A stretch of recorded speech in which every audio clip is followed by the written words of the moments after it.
Named after the reflection which looks and glows back from someone's blank screen on their devices, Black Mirror is often thought of as a warning about the furiously paced development of technology.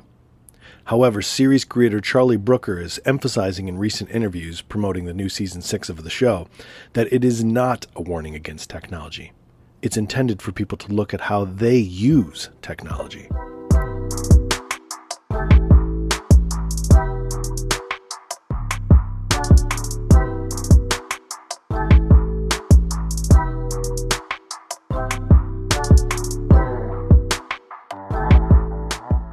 Quote, "There was a slight danger that people were bracketing the series as the tech is bad show," Brooker said.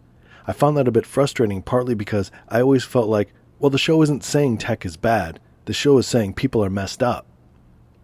A parallel thought that comes to mind is when Pink Floyd is being interviewed during their 1972 documentary concert live at Pompeii. When asked about the band's use of advanced electronic equipment or tech as part of their sound, something that contributed heavily to their mystical qualities, especially at the time, band member David Gilmour said this: "I don't think the equipment could take over. We do rely on it a lot. I mean, we couldn't do what we do as we do it without it. We could still do a good, entertaining musical show, I suppose, without it. But all these things are down to how you control them, and whether you're controlling them, and not the other way round." And this, I think, is what Brooker is talking about in Black Mirror. After watching Season 6 myself, it finally sunk in that this is about how we behave around tech, not the other way around. And the most shining example, for me, is in this Season 6, the episode Loch Henry. If you haven't seen it, there will be spoilers on this episode from this point. In this episode, a young filmmaker returns to his childhood home with his girlfriend to make a documentary about the natural beauty of his small Scottish hometown. However, they soon change their mind and make it about the serial killer who shook the town many years ago after the girlfriend learns that the main character, her boyfriend, his father was a police officer who was killed trying to apprehend the killer. But we eventually learn that the boy's father, the police officer, and his mother were the killers all along, after the girlfriend watches accidentally a family VHS tape which shows the couple torturing and murdering their victims in costumes.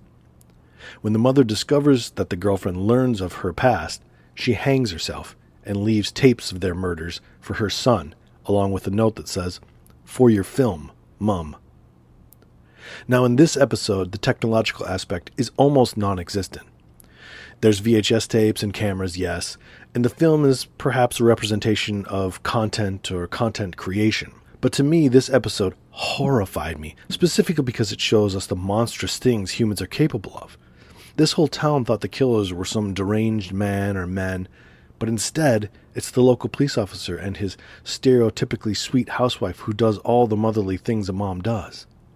And the scene when she emerges on the VHS tape from the closet in their torture chamber, wearing a mask and a nurse's uniform, getting an obviously overwhelming amount of pleasure from the torture and murder she's about to commit, it shakes us to the core.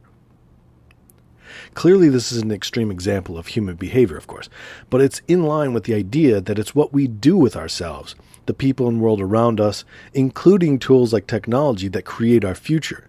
Yes, this seems to be a very unique time period in which many scientists are intentionally creating foods and technology that are meant to be as addictive as possible. We could simply make a pie chart of blame and accept the appropriate amount of consequences, but is that how it all works?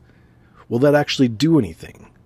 Would it be more helpful, maybe more useful to say, these are potentially life-changing, world-shifting tools at our disposal, and if this all goes south, is it my phone that did this, or is the tech a reflection of our conscious or subconscious inability to make the right, healthy, empathic, or smart choices?